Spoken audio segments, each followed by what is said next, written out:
With Mixergy, obviously, when you're doing interviews, you build that connection with the person that you're talking to, and how does that help you to build your own personal network? Well,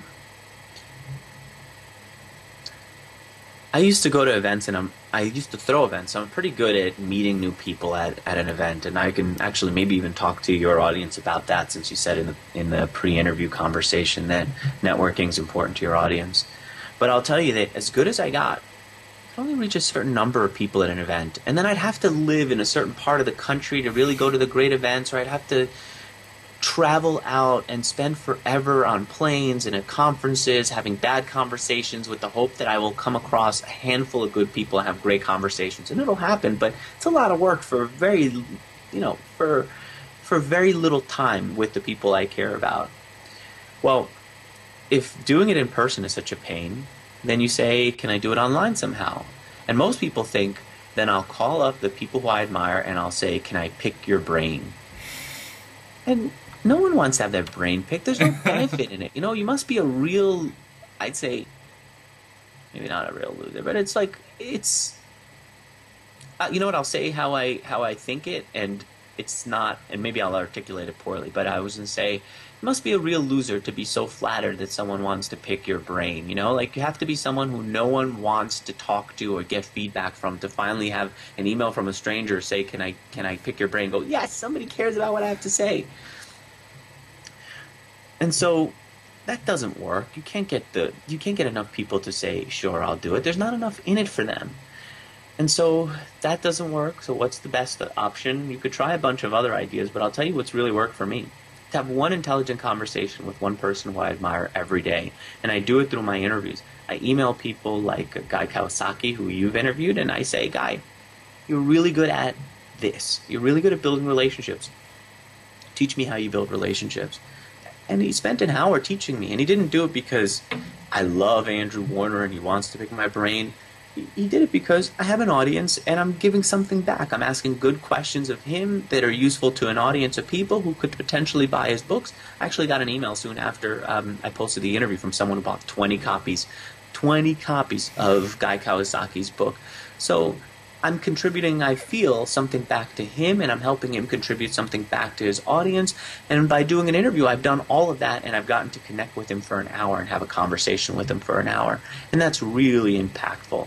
And I think that's much more impactful than going to a networking event and having, even if you're really good and you could have 10 great conversations at the event, each conversation is going to be about like 7 minutes, right? Yeah. It's not going to be a lot of time to really get to know someone. And in those 7 minutes, if you're a good person, you're telling a little bit about yourself and you're listening a lot to the other person. So that means maybe 5 minutes is the other person teaching you. That's not enough. That's enough to just like spark something, but not to do something. You do an interview, 100% of the time that you're doing the interview is you learning, you connecting with that person, you just digging in. At a cocktail party, I couldn't say, how did you get the first 100 customers? No, let's stop everything here, because I got to get 100 customers to my new app. How did you do it? And what happened when that failed? You can't do that. At a cocktail party, at a networking event, at a conference, you have to acknowledge the surrounding that you're in. You have to ask maybe one question like that, maybe 5 tops, probably 5 not. But then you have to move on. In an interview, you get to go really deep, really deep. So I keep telling people do interviews. The rest of the world disagrees with me online. The rest of the world thinks we should all be bloggers. And bloggers, by the way, what bloggers do is they have to say that they know everything. They have to put out their solid opinions about stuff. They have to make predictions. They have to piss people off, because if you piss people off, they write about you and they link to you. Nothing bad with blogging. I believe in it. But I'm saying a lot of times you don't know everything. You don't know the answers. You don't have an opinion on stuff. And if you do, you're much better off saying to yourself sometimes, let me hold on to my opinion for a moment and listen to somebody else's opinion. Let me stand back for a moment and ask somebody else to teach me. And that's the great thing about interviews. I get to ask a question and have somebody else teach me. And then I put it up on the web for other people to know. So I could be one of these bloggers who says, funding is terrible. If you get funded, you're really just making a deal with the devil. You're giving away your company. You're not a real entrepreneur. And eventually you're going to have to sell it. And then what are you going to do next? And all these arguments. That's one way to do it. Another way to do it is to say, well, if I'm not really so crazy about getting funding, what can I learn from people who did get funding? How about if I do an interview with someone who got funding and sold his company, and ask them, forget about the good and the bad. Tell me what's useful. Tell me what you learned about funding. Tell me what you learned as you build your company quickly. So you're building it very fast, much faster than an unfunded startup. Tell me how you hire people so quickly. Tell me how you figured out, like when you hired a lot of people, who was the bad person, who was the good person. What did you, when you were looking out at unfunded companies, say, boy, they have an advantage here. What's their advantage? Teach us that. So that's why I think people should be doing interviews and not just blogging. Okay. When you did your first interview, were you nervous? I still get nervous today. I believe that even the top interviewers get nervous when they do it. And the nervous part is that I don't know my guest's life nearly as well as he does. I often don't know my guest's life nearly as well as their fans do. So if I have, let's see, who could I pick who I interviewed recently?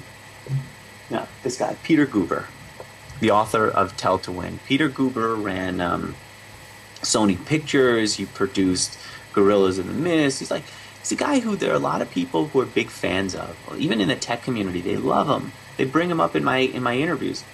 I can't possibly know as much about Peter Guber as they know about him. And I'm always nervous that I'm going to ask a question that people in the audience will go, dude, of course, what are you saying? Right. Like, I'm always worried that I'll ask something like, did you ever regret not running a big company? Because, like, you're telling to win. Do you think that these ideas would work in a big company? And then have him say, Andrew, I ran Sony Pictures. Are you kidding me? I now had Mandalay Entertainment Group. Are you kidding me?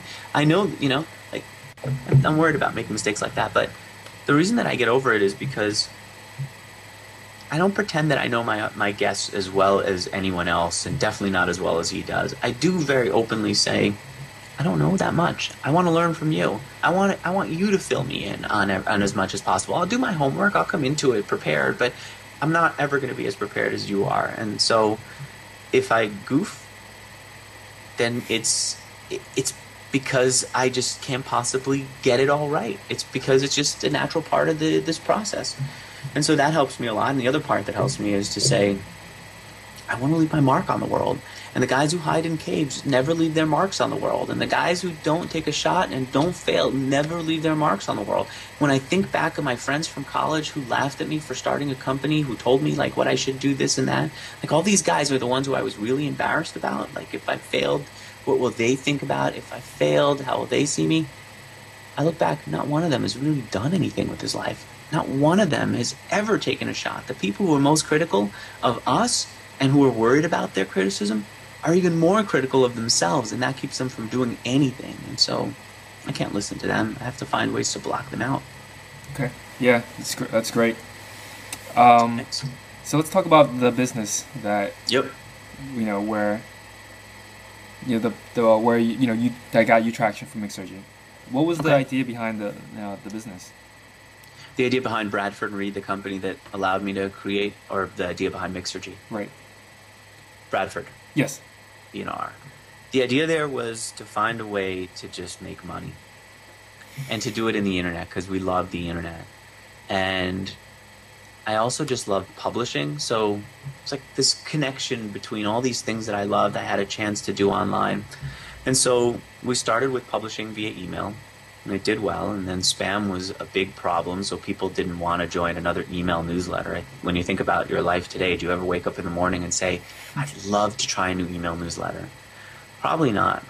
But what you might say is, I'd like a new app, or if somebody introduced you to a new company that produced, something novel, you'd be into it. But email newsletters, we just aren't open to because there's so much spam around it. Well, that's the world that I got caught up in, where I was in the email newsletter space, and then people didn't want to sign up. So I said, how do I get people to sign up? Well, maybe if I could introduce, if I still get a smaller and smaller percentage of people who are introduced to it,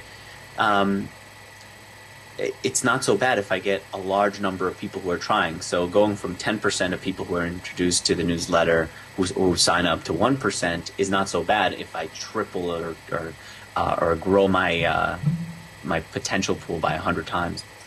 That's kind of a convoluted way to explain that. The next step was to find new ways to at least get people to consider signing up to the newsletter. And the way we did that was we created this Tell-a-Friend form. And the Tell-a-Friend form was a form that anyone could add to their website to enable their users to tell a friend about their site or pages on their site. And within the Tell-a-Friend form was a checkbox that said you also want to join Andrew Warner and Michael Khalili's newsletter. Michael Khalili is my brother and my co-founder. And so we rolled that out, and people started using it for online greeting cards, and it worked so well that actually started taking over the rest of our business. That they were doing online greeting cards in a way that we hadn't thought of. We wanted to support them because they were growing much faster than we were. It helped grow our newsletter, but it became the main part of the business too. And the revenue from that came from after people sent their greeting card, after they hit the Tell-a-Friend button on the Tell-a-Friend form, the next page, or maybe even within that process, we would say, do you also want to take this offer? And the offer would be something like a magazine from Time Magazine, or from Time Warner. It would be like Time Magazine or something else. Or the offer would be to sign up for BMG Music Club. BMG back in the CD days was very big. Yeah. And so we were able to get a lot of conversions. And so BMG, I think, paid $6.50, maybe $7.50 for everyone who we got to check off that box and give an address and agree that they wanted to get BMG service. And so we said, all right, we're going to pay a quarter to anyone who can add our Tell-a-Friend form to the site.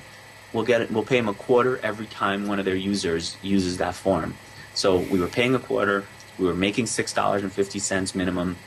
And of course, not 100% of the people signed up, but you can see that there is a nice little, what's the word I'm looking for? Arbitrage there, paying less than we were making. Wow. Yeah, I can see how that scaled really quickly. Yep. And so at one point, I think the business was doing like something like 30 plus million. Was that a year? Yeah. But then you sold it. Why was that? We sold it off in pieces. The reason was I was getting exhausted and I needed a break. And also our revenues are just going down, down, down.